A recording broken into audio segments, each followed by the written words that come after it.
শেফাল করিম সুমন সে তো স্কুলে পড়তো, তো আমি ওই তার বাবাকে বললাম যে আপনার ছেলে তো একটা ছেলে, আপনি তাকে মাদ্রাসায় পড়ান যাতে আপনার জানাজা পড়াতে পারে।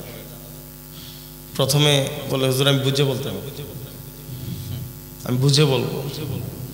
কয়েকদিন আসলাম, আসার পরে শেষে বললেন হুজুর আপনি কয়েকবার আসছেন, আমরা সিদ্ধান্ত নিলাম ওকে, উনি একজন মাস্টার ছিলেন স্কুলে, কাজে তার তো মাইন্ডটা ওই দিকেই, উনি তো স্কুলে মাস্টার ছিলেন, হেডমাস্টার ছিলেন।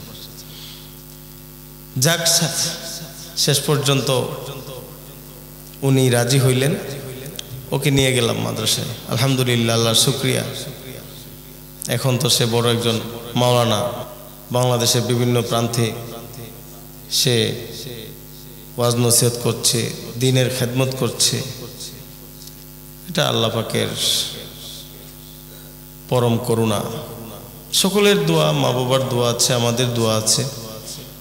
আজকে সেই মাহফিলের আয়োজন করছি আপনাদের সকলের সহযোগিতা নিয়ে, আপনাদের সকলের সহযোগিতা, সাপোর্ট, আপনাদের মনের যে একটি অভিপ্রায়, আপনাদের যে এখানে উপস্থিত হওয়া, এটাও বড় একটি সহযোগিতা। এই মাহফিলকে আপনারা সুশোভিত করেছেন এখানে উপস্থিত হয়ে, সেটাও বোঝা গেল। তার সাথে আপনাদের একটি হৃদ্যতা আছে, আন্তরিকতা আছে, এটার বহিঃপ্রকাশ।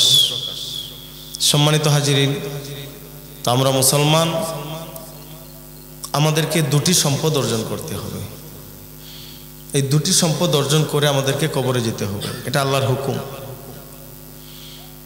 একটি সম্পদ হলো ঈমান, আরেকটি সম্পদ হলো নেক আমল। বুঝতে পারছেন কথাটা? সহজ কথা। কোরআন শরীফের বিভিন্ন জায়গায় আল্লাহ পাক যখনই কোনো শুভ সংবাদ দিয়েছেন ঈমানদারদেরকে, এই প্রতিটি শুভ সংবাদের কাছে আল্লাহ পাক ঈমানের সাথে আমলকে অ্যাড করে দিয়েছেন। সুবহানাল্লাহ বলেন। যেমন সূরাতুল বাকারায় আল্লাহ পাক বলেছেন বিসমিল্লাহির রহমানির রহিম ওয়াবাশশিরিল্লাযীনা আমানু ওয়া আমিলুস সালিহাত। শুভ সংবাদ দিন যারা ঈমানদার এবং নেক আমলদার। সুবহানাল্লাহ বলেন। আপনি দেখেন সূরা আসরে, ওয়াল আসর ইন্নাল ইনসানা লাফি খুসর ইল্লাল্লাযীনা আমানু ওয়া আমিলুস সালিহাত। ক্ষতিগ্রস্ত হবে, বিপদগ্রস্ত হবে, শেষ হয়ে যাবে মানুষ, তবে বাদ হইল তারা যারা ঈমানদার এবং নেক আমলদার। সুবহানাল্লাহ বলেন। তাহলে বোঝা গেল যে আমাদের এই দুটি সম্পদ অর্জন করতেই হবে, ছাড় নাই, মাপ নাই।